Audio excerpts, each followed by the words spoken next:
Welcome to Ant People World Connections presentation I've put together here recently for this fantastic sharing of information about this culture that in some ways has been lost to time, but I believe is actually still with us. So I'm author and researcher Mike Ricksecker. I do talk about the Ant People a little bit in my Stargates and Portals in the American Southwest chapter in my book Portals to the Stars.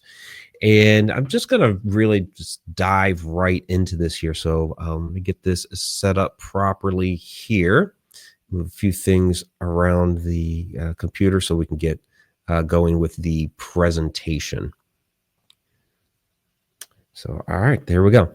And then hopefully I can bounce around the slides the right way, trying to record this and actually do the slide presentation at the same time. I don't know if I've done it this way before, but we shall see. All right. So the Connected Universe is my platform, the Connected Universe portal, which is it's an online learning platform. So much information that is back behind there between weekly classes that we do, all kinds of travel exploration videos. I do monthly Q&As, all kinds of stuff back there. And then, of course, my podcast, Connecting the Universe, and also have an events page now, the Connecting the Universe events. So you can find all that like on social media. You can go to my website, mikericksecker.com, or connecteduniverseportal.com. And then, feel free to join us for any of these events, like whether it's Egypt or, we're doing some different things in Scotland, and we're going to be going to Germany next year, and all kinds of other places as well. So it's going to be a really, really incredible time. All right. So when we're talking the Connected Universe, I do want to touch on this just briefly, and I seem to have lost the correct. Here we go. That's the one I want. Okay. When we talk about the Connected Universe, I love this image. You can see that I've kind of used it for my branding. We are really talking about a connection on multiple levels. Yes, there's the whole metaphysical, we're all connected. Yeah, it is true. I mean, right now we are connected through this particular presentation. And then we, as people, are connected to the Earth is connected to the sun and our solar system to the galaxy, our galaxy to the universe to, well, that's one of the big questions. What is beyond the universe? So in all of my work, I try to show these different connections. And in this particular presentation, it's more going to be the connections within of the Ant People within our world, with cultures from other parts of the world, and even interdimensionally. So, okay, the Ant People. So you guys are going to be getting a lot of this information over the however many sessions there are going to be. But basically, this indigenous belief from the American Southwest, and we find it in other parts of the world as well, but I've seen it primarily in the American Southwest, of these, what we would call mantoid type of beings, these beings that have, the big question is, where do they come from? But they have entered into our world, our plane of existence, to basically interact with us at times. And that's when people have seen them. What I enjoy about this particular slide here, with all my work that I've done on portals and stargates, one of the things I always look for are the spirals and concentric circles. And we find that right here with these mantoid beings, these ant people here. And this could be actually depicting the fact that they are coming from this other, whether it's another dimension, or it could be some other place from the cosmos. I tend to, with these beings, think other dimension, and we'll get to that in just a moment. Now, my interest first really started taking place in the Ant People at Montezuma's Well. This was something I was put onto some years back. I'd been doing a couple of conferences in the area, Las Cruces Paracon in Las Cruces, New Mexico, one weekend, and then the following weekend, Vulture City, outside of to the west of Phoenix. And so during that week in between, I was making these different trips to other parts of the region, and one of those locations was Montezuma as well. My friend, fellow researcher, and author and television personality, James Keenan, who you will recognize from Mystery at Blind Frog Ranch, he was telling me about this area and that I should really look into it and that I should contact Clifford Mahudi, who is a Zuni elder. And unfortunately, he has since passed away. In fact, he passed away just after my first visit there. I was trying to contact him and couldn't get a hold of him, unfortunately. So he may have already been ill at that time. But this was really my first introduction into Montezuma as well. So in finally getting some information from Clifford about it, and then doing some of my own research, I did get there and been there a couple different times now. And so I am just going to let myself walk you through what's going on there at Montezuma's Well. Back here at Montezuma's Well, I always find this place interesting. There's fascinating legends associated with it. Of course, you can see the cliff dwellings right into the walls, similar to Montezuma's castle. So definitely an obvious relationship between here and the castle site. Of course, the legends are that those peoples originated from here. Now, they didn't just pop out of the ground here, although in a way they did, in that when the Great Cataclysm happened, that they fled here, that this was an open hole, and there was a civilization of different peoples that lived here under the ground. So my former co-hostess, Victoria Monday, would talk about, hollowed earth, which is perfectly fine. These are the quote-unquote ant people. Somehow, some way, they resembled ants, and our colleague who passed away here not too long ago, Clifford Mahudi, Zuni elder, had a lot of really interesting tales about the ant people that lived underground here. Basically, they helped these people survive during the cataclysm. And when things had subsided and came back and were normal, they literally came up out of the ground, and then they populated the different areas, notably downstream there at Montezuma's castle. Of course, you can cliff dwellings there. There are also dwellings here within the rock. Come back around here a little bit. You can see the dwelling down there, and then actually all through here, you have the dwellings as well. Now, there's graffiti there. So a local photographer is trying to basically, do some marketing. But they had a beautiful scene of, this area here where their origin stories were. Now, the water itself is actually very toxic. There's only 5 creatures that live within there that are original to here. You only find them here. They've basically evolved to survive the arsenic in the water here. And nobody can get down there. Anything that ever goes down, people, probes, whatever, always gets pushed back up. Okay, we're down here at the river.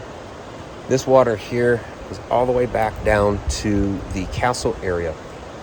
And basically the waters there, which is on just the other side of this wall, that are a part of the, that feed, basically, the well, are the same waters that feed here.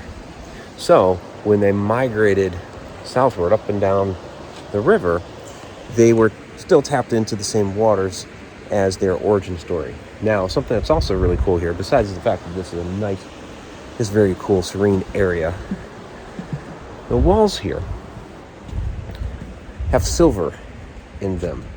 So you look here, you see little veins of silver throughout. Now, of course, this being a national park, you can't mine the silver, but it's another conductive metal, another conductive mineral that feeds into the whole thing. You have the water, you have the limestone, now you even have silver.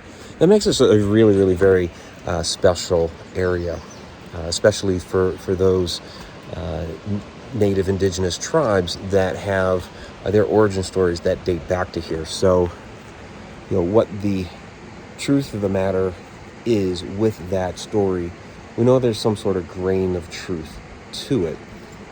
We're never going to know what all the details were, but we do know that there was a cataclysm. We know that there were people that came along to help and save other people. We do know that people lived underground in different areas of the world during those times. So it does make sense for that to have happened here as well. Okay, so where were these people from that the ant people helped? So one of the ideas was that, or is that, some of those peoples were originally from the island nation of Mu. So we're talking really the Atlantis of the Pacific Ocean. Lemuria would be like the Atlantis of the Indian Ocean. You tend to have these like giant nations in ancient times, thousands and thousands of years ago, when the sea levels were at when sea levels were much lower, when the ice caps were much larger, and these other nations were around. So during the Great Cataclysm, that end of the Younger Dryas era, where you had that extreme warming, and you can take your pick as to what that cause was, whether it was comet impact or whether it was a giant solar flare. There are differing factions on that. To me, doesn't matter which one it was. What matters is that it happened, and that there was a cataclysm. There were these nations, and they were wiped out. So were they survivors of Mu? Maybe. I mean, you're talking a long distance there. If they're running for their lives from whatever cataclysm is happening, not only do they have to get to North America to begin with, but then they would have to run all the way across from the Pacific coast to Arizona there, which is it's a bit of a long way, or were they peoples that had already been in the area? Maybe they originally came from Mu. I mean, that's a possibility. We do have some indications there in the San Diego area. They were putting in a highway years back, and they came across some mastodon bones.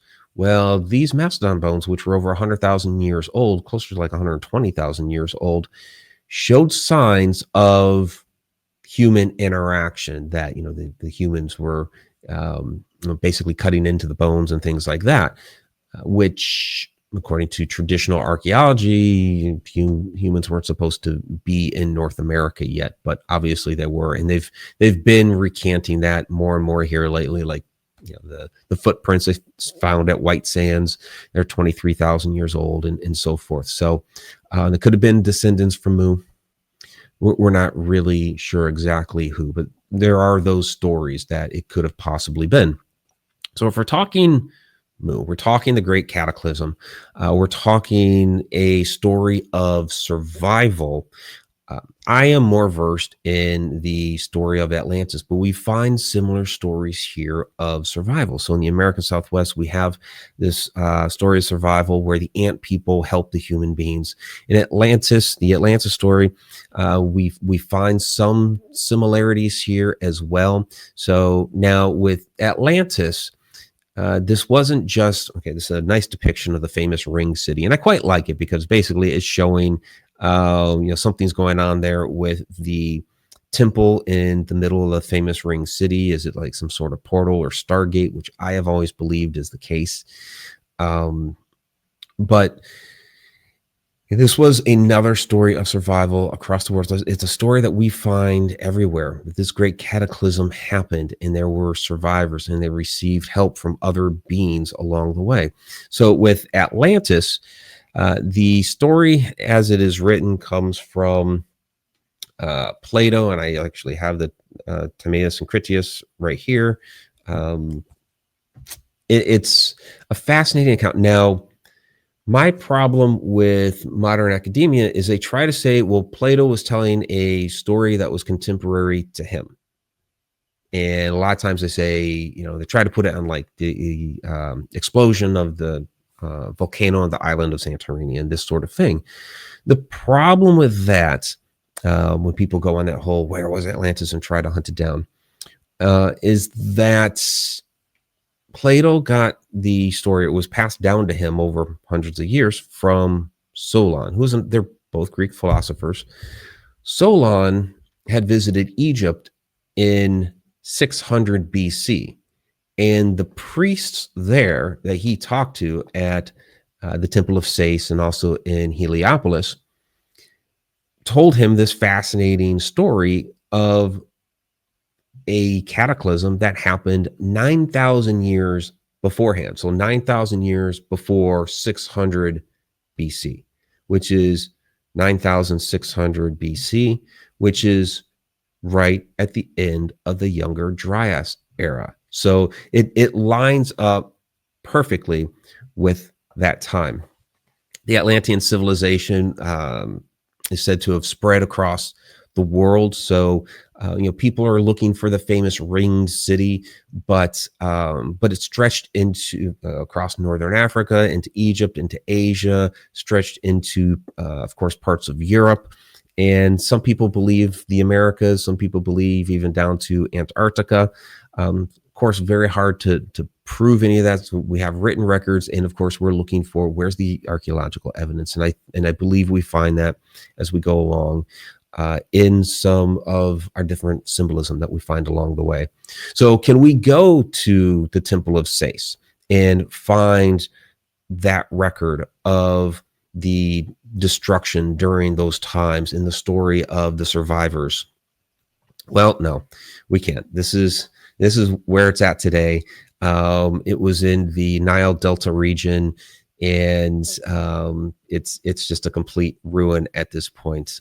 And basically, this was some years back now, and they've let the mud and everything basically cover it back up. So they did some research there. They did some digging around, but they let that fill back in with mud. And unfortunately, the temple is gone. So we can't find out specifically what Solon may have seen while he was there.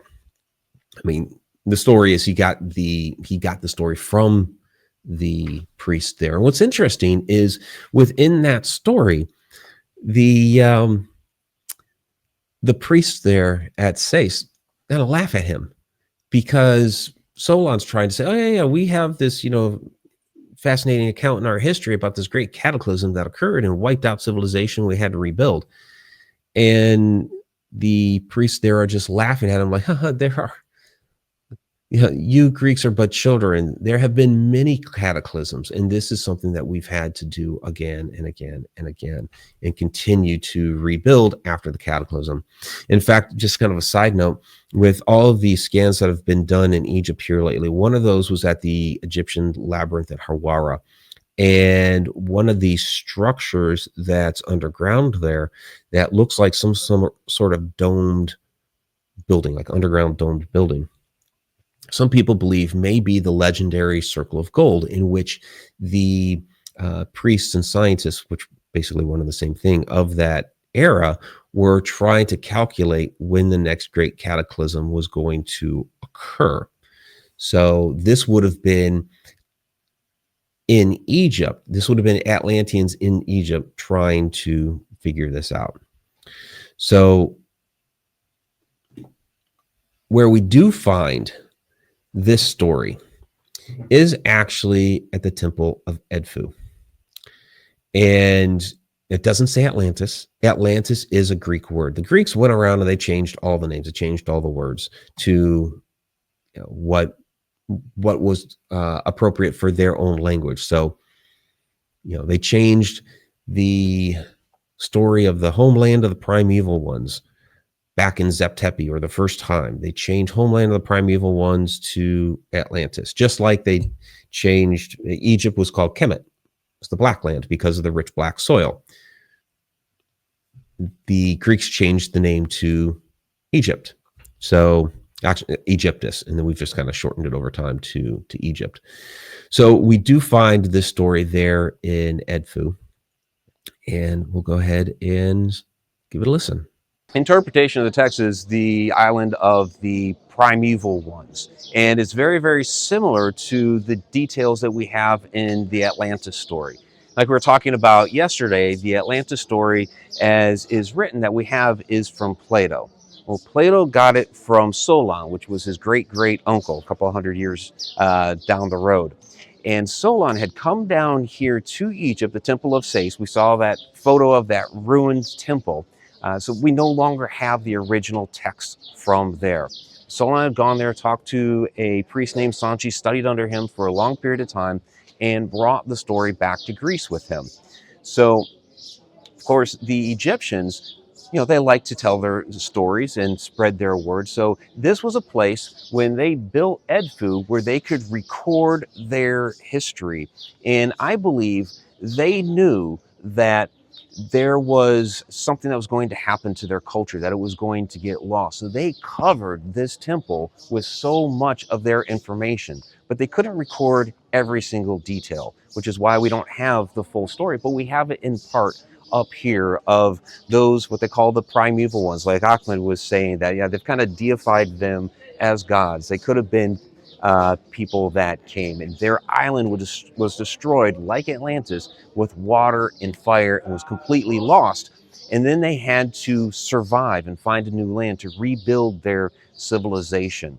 So when we see some of these, the pyramids and repurposing of these really, really old buildings, that was a part of that lost culture that they were rediscovering again and repurposing. Because Atlantis, the story that we see here as well, it wasn't just one island, it wasn't just one place, it was a worldwide culture. That was like the capital that we were seeing here getting destroyed. And it's really just a glimpse of that Atlantis story in part.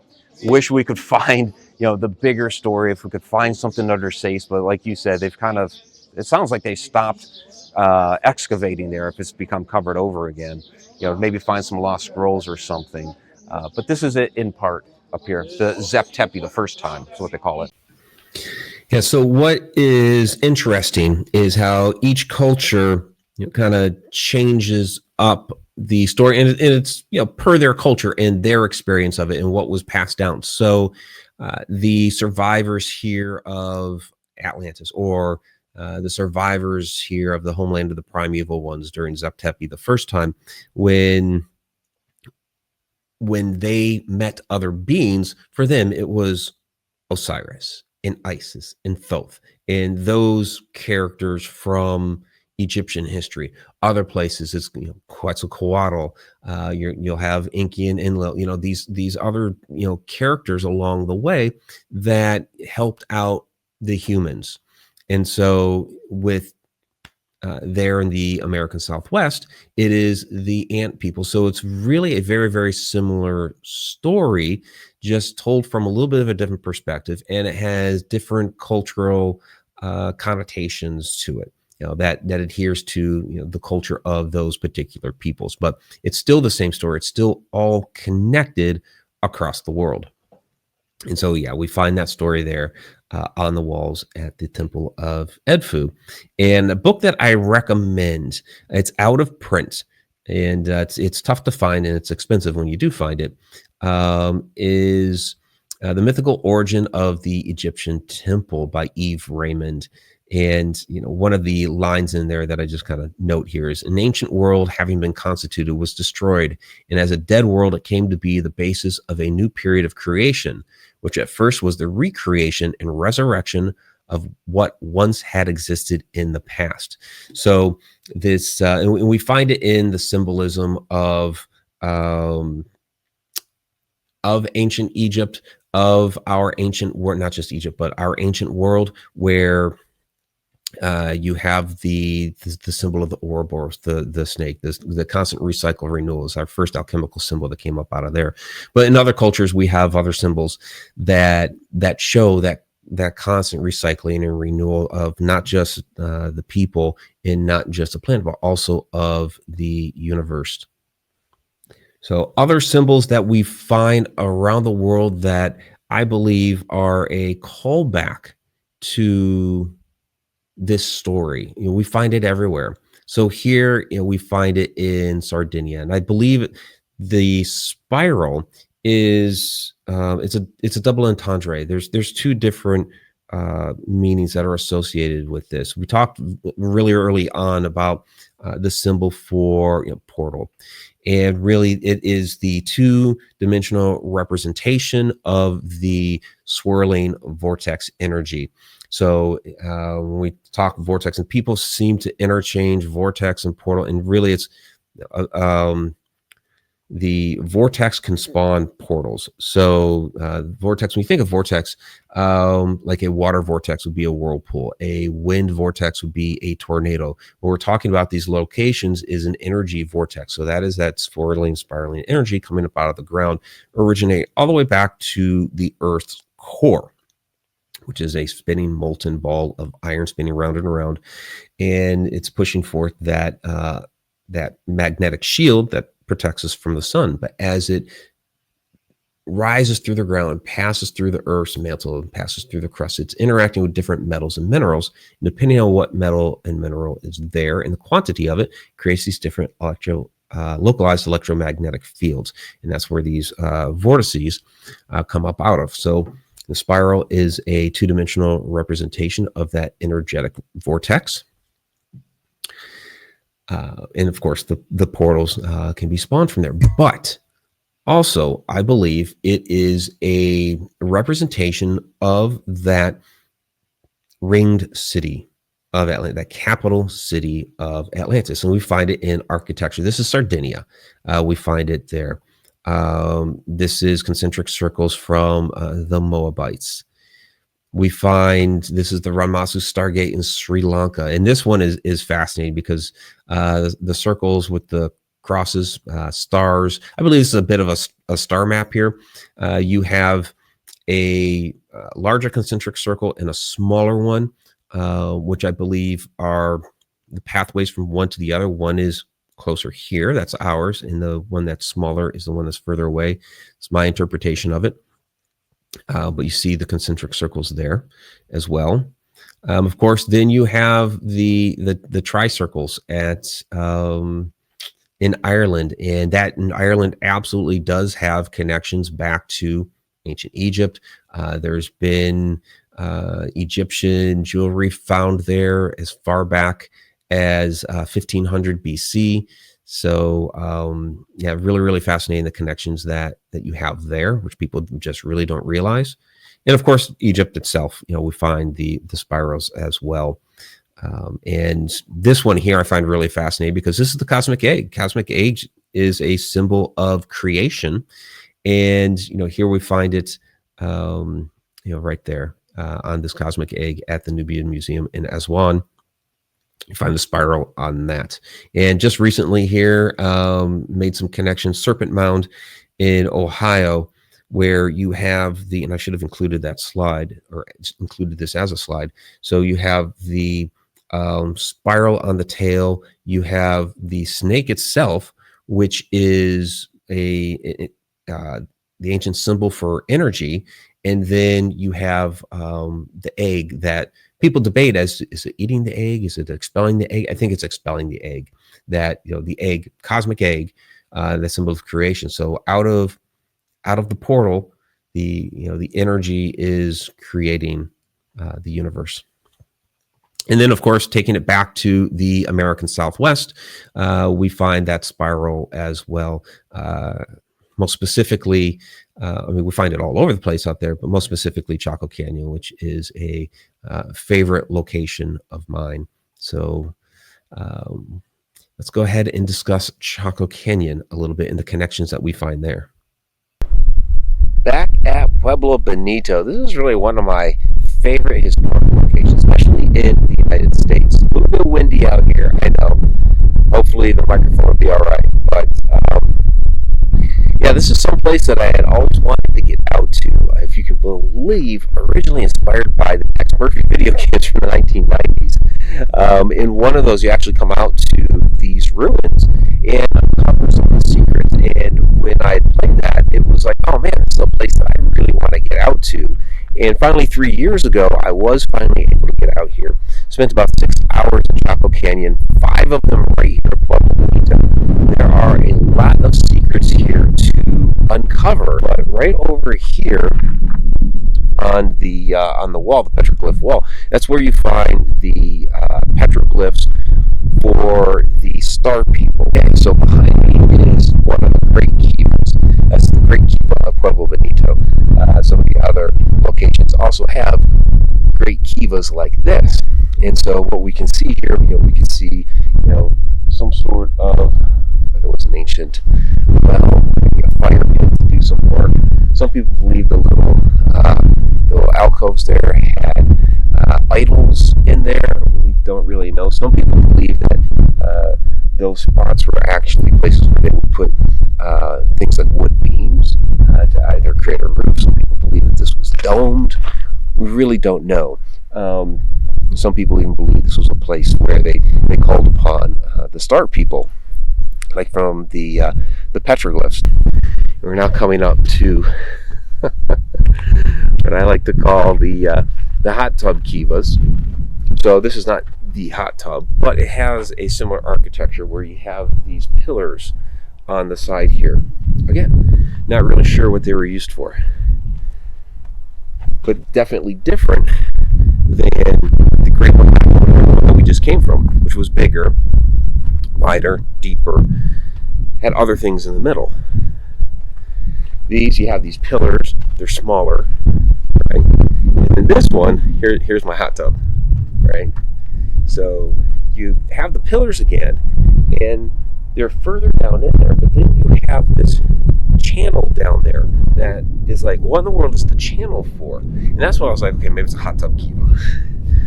It's a round structure like a kiva. This actually has that.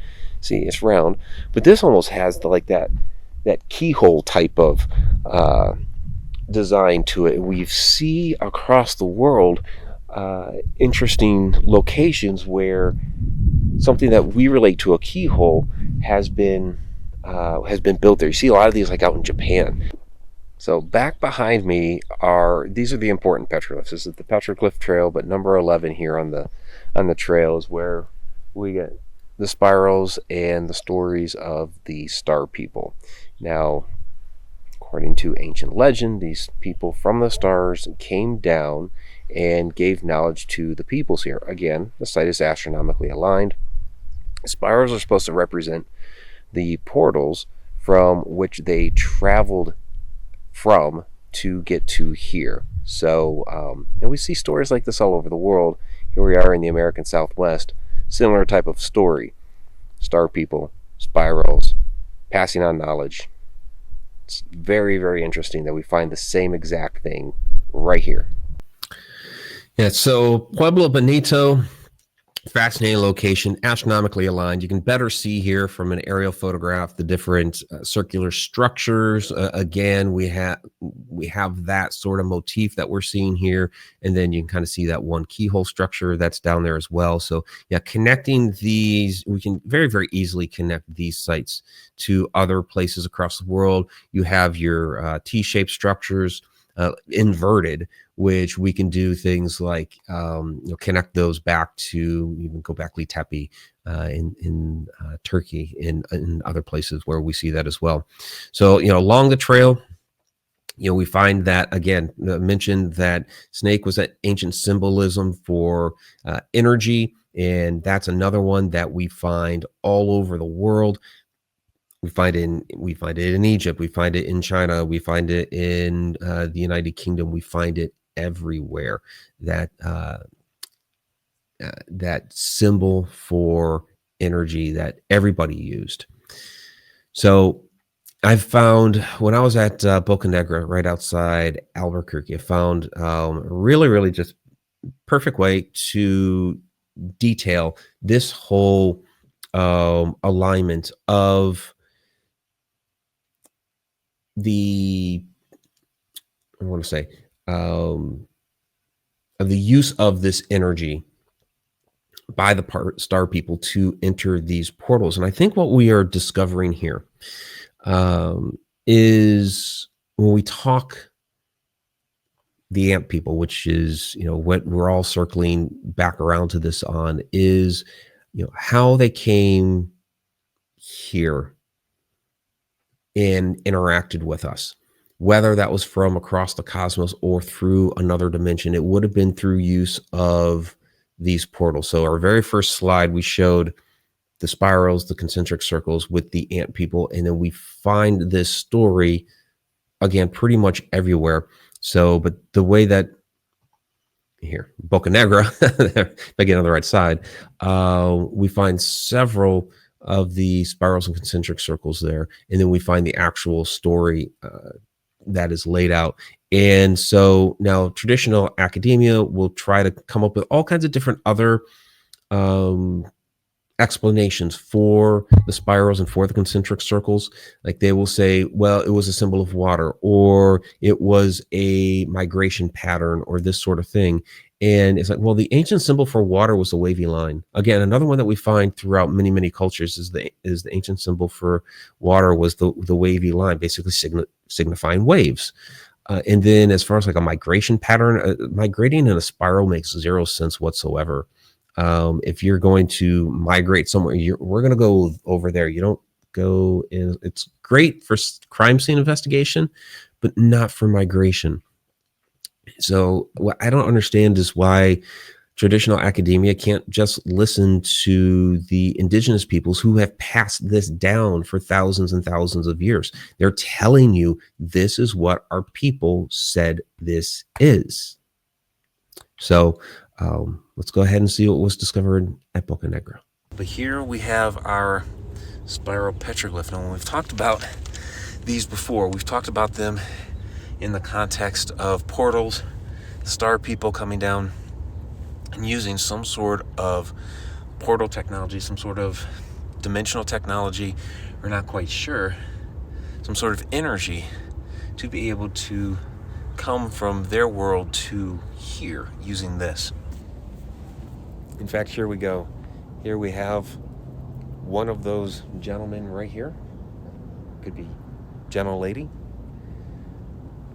And the portal is right there. So I'm standing in what is essentially a stone circle in the middle of the mesa on Boca Negra. Now, it does have a eastward facing opening, which this is a view that's looking out toward the east, out toward the rising sun. And as you can see, it also has a very, very magnificent view. On our drive out yesterday, the spiral petroglyph up there, which of course is very interesting to me. This is something I've been researching a lot of because it is a symbol of energy and portal activity. Stargate locations generally have this symbol as well. So it's a controversial topic. There are those in the traditional mainstream that don't agree with that, but the indigenous people are telling us that these are portals. Now, from your portal there, you have over here the snake.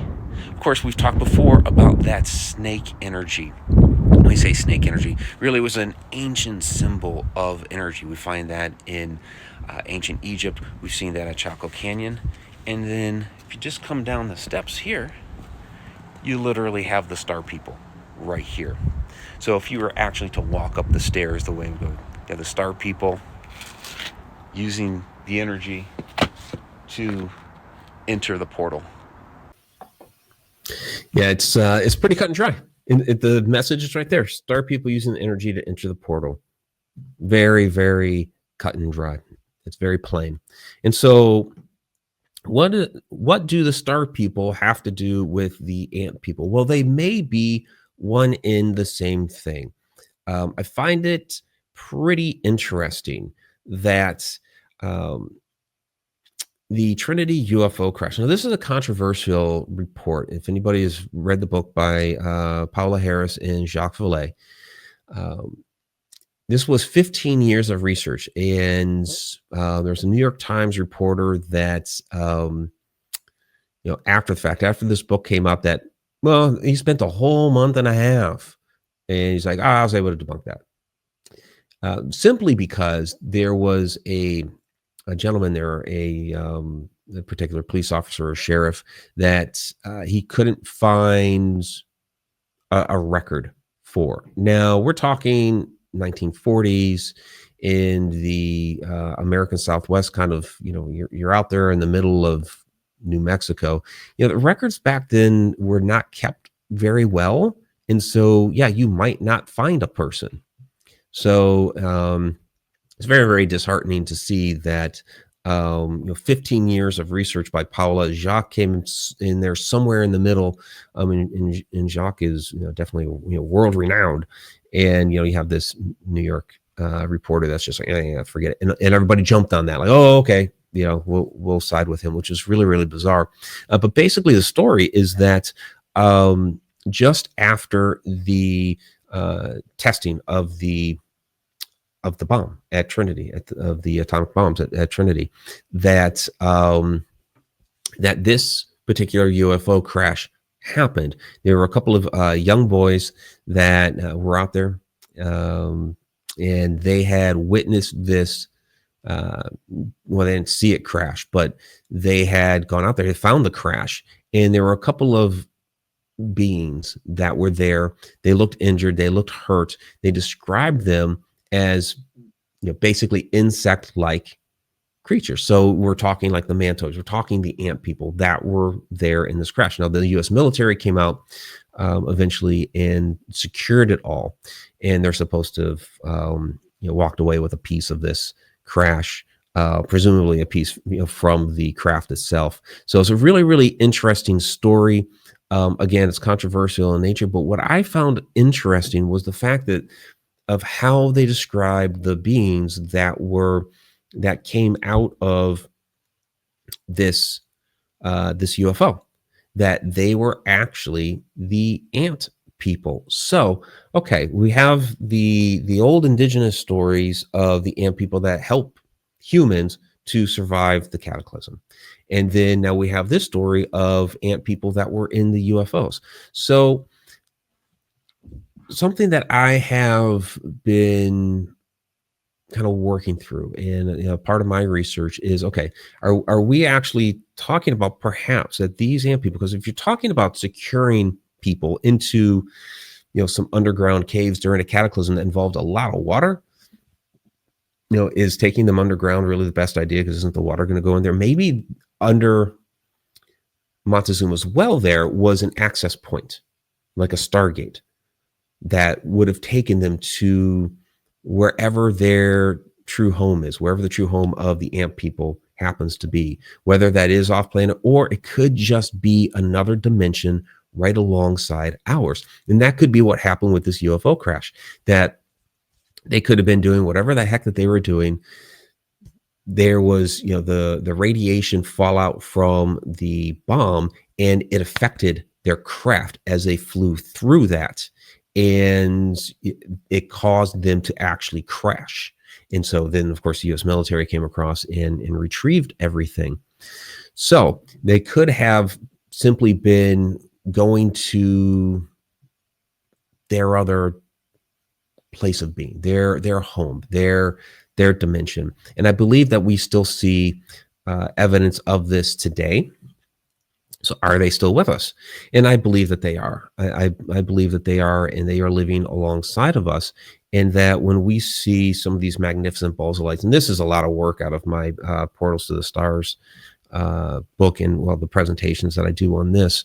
But a lot of these different balls of light, when we actually look at what a portal really is, what a wormhole really is, the entranceway to that is, it's not just going to be like this big circular opening hanging out there in the sky or on the ground or something like that. A circle in three-dimensional space is a sphere. So when we see a lot of these glowing illuminated balls of light, I believe that many of these are actually the portals and stargates that these beings are using to move in and out of our dimensions. We hear a lot of reports about UFOs, UAPs seen moving in and out of balls of light in the sky. We get a lot of reports of whether it's ETs or Sasquatch or some of these other beings that, along with them, people are seeing these giant balls of light. So I believe that these are the means in which they are moving in and out of our world. So again, when it comes to the Trinity crash, they may have come out of a ball of light. We're headed to wherever the heck that they were going in our world, and they couldn't get to the next ball. I can't tell you exactly how it works, but maybe they're trying to get to the next spot. Maybe they're just trying to go home, and trying to get to that portal, trying to get to that Stargate, and couldn't quite get there because of the fallout from the radiation, and the crash occurred. And then when it comes to that original indigenous story, when those people were brought underground into the whatever's really down there at Montezuma as well, perhaps that entranceway was the maybe it was a giant ball of light. The difference between a portal and a Stargate: portals are naturally occurring in our world. A Stargate is an intelligent being's ability to harness that portal and use it for their means. So even when you look at like the stories of Admiral Byrd down in Antarctica, he's flying into a cave, and then all of a sudden, vegetation is growing up, and there's like a whole civilization and that sort of thing down there. Did he actually pass through some sort of gateway, entered into some sort of portal that took him to where their world is, living right alongside of us, but we don't normally see it because it's on another dimensional plane. So connections that we need to further discover and research. And that is part of my platform, connecting the universe, and things that we will continue to discuss. So I want to thank everybody for tuning in and watching this presentation today. I hope it gave you some insight into the ant people and connections that they have to these other world cultural stories and histories that are really sharing a very, very similar story, and it's all connected. Thank you.